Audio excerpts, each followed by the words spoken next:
Assalamualaikum warahmatullahi wabarakatuh.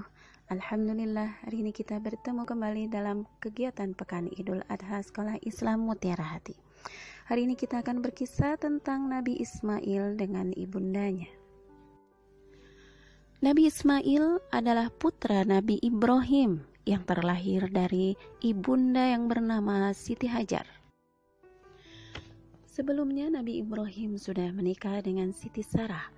Namun qadarullah sampai sekian waktu yang lama belum juga dikaruniai putra. Sehingga akhirnya Siti Sarah meminta Nabi Ibrahim untuk menikahi Siti Hajar, yaitu seorang yang asalnya adalah seorang budak pemberian seorang raja untuk Nabi Ibrahim. Setelah menikah dengan Siti Hajar, Nabi Ibrahim dikaruniai Allah seorang bayi mungil yang diberi nama Ismail. Ismail kecil sangat menyita perhatian Nabi Ibrahim dan menimbulkan kecemburuan di hati Siti Sarah. Sampai akhirnya Siti Sarah pun berusaha memisahkan Ismail dengan ayahnya. Dan dibawalah Ismail dan Siti Hajar ke sebuah tempat yang sepi oleh Nabi Ibrahim. Di tempat itu tidak ada kehidupan, tidak ada manusia satupun, tidak ada tanaman, tidak ada air, tidak ada buah-buahan, dan hanya ada gurun pasir yang panas.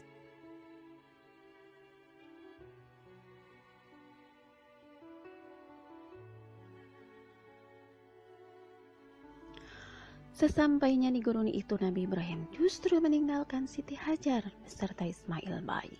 Maka Siti Hajar pun bertanya kepada Nabi Ibrahim, "Wahai Ibrahim, kenapa engkau meninggalkan aku di tempat sepi ini? Tidak ada air, tidak ada tanaman, tidak ada orang satupun di sini untuk menemaniku." Namun Nabi Ibrahim tetap berjalan tanpa menoleh kepada Siti Hajar.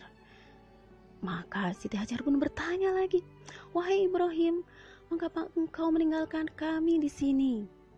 Terus saja Nabi Ibrahim tetap tidak kembali, tidak menoleh kepada Siti Hajar. Hingga akhirnya Siti Hajar pun bertanya kepada Nabi Ibrahim, "Wahai Ibrahim, apakah ini perintah Allah sehingga engkau meninggalkan kami di sini?" Nabi Ibrahim menjawab, "Ya, ini adalah perintah Allah. Jika ini adalah perintah dari Allah, maka aku akan taat sepenuhnya."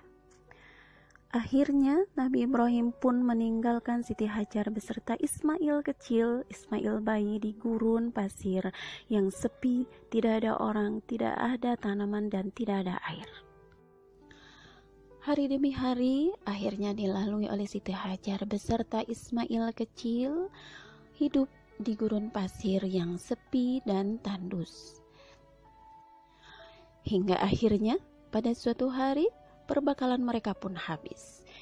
Air habis, perbekalan kurma pun habis, yang menyebabkan air susu ibu Siti Hajar pun tidak keluar lagi. Nabi Ismail mulai menangis, meronta, kehausan dan kelaparan, membuat hati Siti Hajar semakin bingung.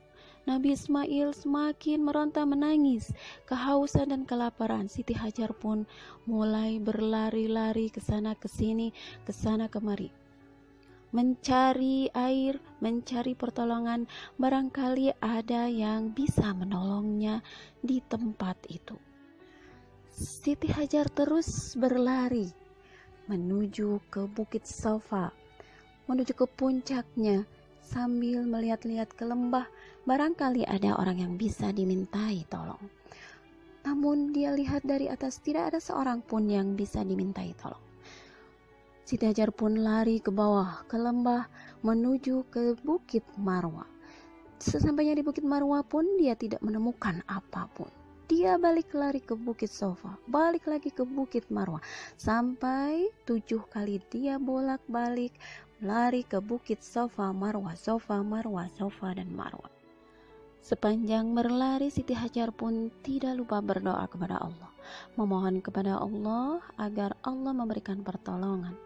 "Wahai Engkau ya Allah, aku yakin Engkau tidak akan pernah menelantarkan kami.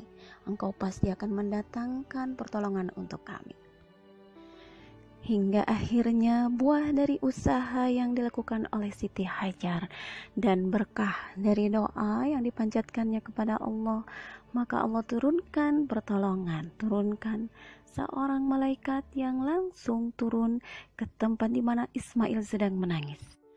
Malaikat itu menjejakkan kakinya ke bumi hingga terpancarlah air yang selama ini dinanti-nantikan oleh Siti Hajar.